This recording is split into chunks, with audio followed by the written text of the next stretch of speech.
This episode is brought to you by Accenture. When your advertising operations fall out of sync, everything else follows. Spotify and Accenture are working together to reinvent the rhythm of ad sales, using automation, analytics, and smarter workflows to simplify campaign delivery and access better data across the business. The result? Less time spent on operations, more time connecting brands with the moments and fandoms that matter most. Learn more at accenture.com/Spotify. Here's your report. Oh, thanks, Jane. I wish I could hire someone just like you. Try LinkedIn Hiring Pro. It's more than a job board. It's like the recruiter you always wished you had. Hiring Pro uses real-time insights to match your role to LinkedIn's unique network of professionals and delivers a short list of best fit candidates. You'll spend less time sorting applicants and more time talking to the right people. Let's do it. You're irreplaceable, Jane, but another you would be great. Hire right the first time. Post your job for free on LinkedIn today at linkedin.com/quality.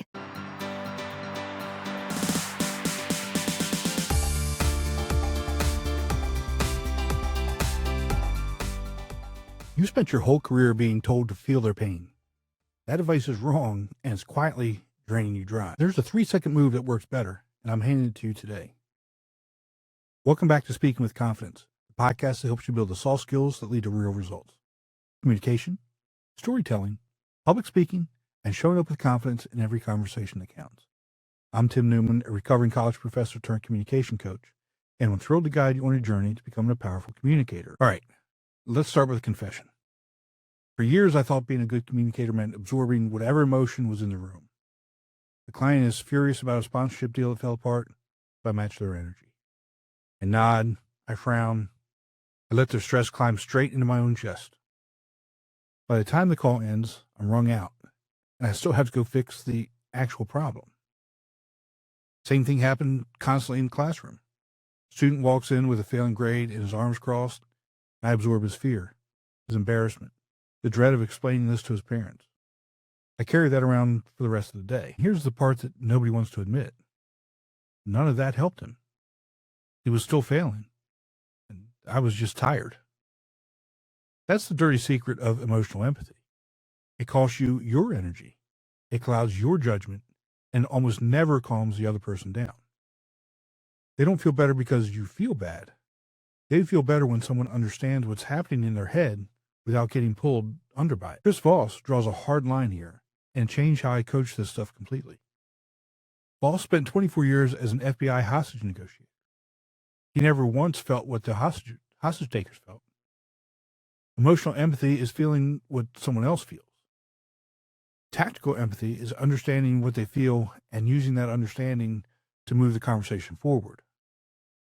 One drains you, the other hands you control for free. Voss eventually ran the FBI's International Kidnapping Negotiation Program. He started out as a hard-charging cop who tried yelling at hostage takers. Guess what? That didn't work. Pretending to agree with everything they said didn't work either. But guess what? There was one specific move that did work. He calls it tactical empathy, and the word tactical is doing all the heavy lifting in that phrase. This isn't about being nice. It isn't about finding common ground so you can hold hands and sing together. Tactical empathy means you understand the other person's feelings and you say them out loud, but you never absorb them. Naming the emotion gives the other person a chance to stop being ruled by it. And you stay in control the whole time because you're the one doing the naming. There's real brain science behind this, and it's wild. Back in 2007, UCLA researchers showed people photos of angry and fearful faces while scanning their brains. When people just looked at the faces silently, their amygdala lit up. The amygdala is your panic center. It's your fight or flight switch. But when they were asked to say the emotion out loud, the amygdala calmed down, and the activity shifted straight into the thinking part of the brain. They didn't meditate. They didn't process anything. They just said the word. Voss took that exact principle into hostage situations. Instead of muttering, "I understand your frustration," sounds like a customer service script, he'd say something like, "It sounds like you're worried about the FBI is about to storm the building." He named the specific fear with precision, and once he named it, the hostage taker could actually think again instead of just reacting. That's tactical empathy in a sentence. You don't feel their pain, you identify it. You say it out loud with precision, and you let the act of naming it do the heavy lifting. This technique has a name. Voss calls it labeling, and it runs on 3 simple openers. It seems like, it sounds like, or it looks like. You observe the emotion, you attach it to one of those phrases, and you drop it into the conversation. Here's what it looks like when it goes wrong. The client misses a deadline and fires off a defensive email about the timeline being unrealistic. The weak response is, I understand you're stressed about this deadline. That's emotional empathy, and it lands flat because it sounds like it came out of a training video. Here's the labeled version instead. It seems like you're worried this deadline is about to blow up the whole project, and you're not sure anyone has your back. You didn't claim to share their pain. You named the exact fear they were carrying. And when you name it accurately, something clicks. You realize you actually see what they're dealing with, so they stop fighting you because they no longer have to defend something that's invisible. Let me give you my own version of this. I once had a student, let's call him Dean, who failed my class badly. He walked in my office with his arms crossed, his jaw set, fully braced for a lecture about attendance. He came in ready for war because he expected me to play the villain. Most professors would have either lectured him or tried to comfort him.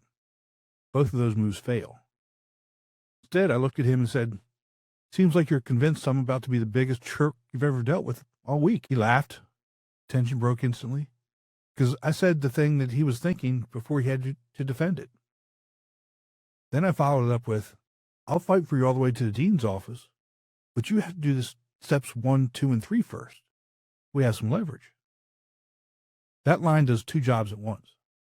The label disarms the wall because it shows him I see the fear underneath it. And the follow-up turns me from the enemy into the ally. I'm not the obstacle anymore. I'm the guy who helps him work the system as long as he arms me first. That's tactical empathy in the college office with a kid who came in ready to hate me. Now here's where almost everybody blows the whole thing.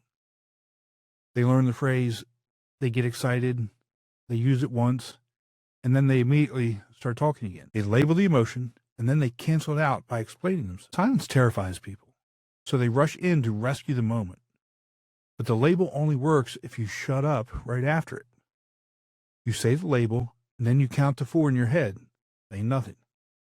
You let the other person sit what you just told them. Here's the wrong way. It sounds like you're worried this deal is slipping away, and what I want to explain is why your timeline actually makes sense. Here you just killed it.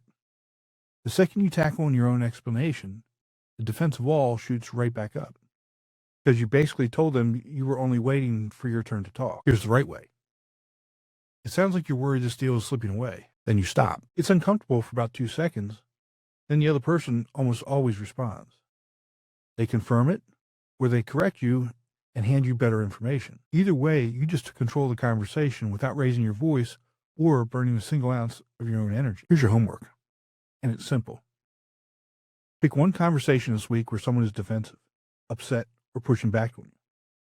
Before you respond with advice or an apology, label what you actually observe. It seems like you're frustrated with how that meeting went. It sounds like you're worried this deadline isn't realistic. It looks like you're getting pressure from above on this. Then stop talking. Slowly count to 4. Let the silence do the work. They'll drop their guard almost every time and start cooperating instead of fighting you. And you won't have to absorb a single ounce of their stress to make it happen.